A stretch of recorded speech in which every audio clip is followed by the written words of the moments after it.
दिल्ली का अपना कोई कल्चर नहीं है। दिल्ली में दिल्ली वाले लोग हैं जो बॉर्न एंड बॉटम दिल्ली में हुए हैं, और बाकी मोस्टली सब लोग आ जाके, जैसे पंजाब में पंजाबी रहते हैं, साउथ में साउथ इंडियंस रहते हैं, महाराष्ट्र में महाराष्ट्रियंस रहते हैं, बिहार में बिहारी रहेंगे, या अलग अलग जगह का अलग अलग सिटी, अलग अलग एक जगह के अलग अलग लोग रहते हैं। दिल्ली में रहते हैं मिक्सचर।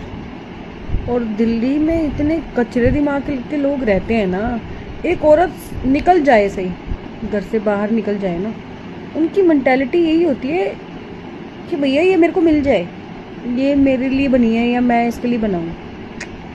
और कहीं भी मैंने पूरा, मैं बता रही हूँ, ईस्ट वेस्ट नॉर्थ साउथ मैंने घूमा है। जो दिल्ली में, मैं दिल्ली की पैदा हुई, दिल्ली में दिल्ली की औरत हूँ मैं। दिल्ली में जो मैंने लड़कों की आंखों में कंजरपुने देखे हैं ना, वो मैंने कहीं और नहीं देखे। Bad Delhi is very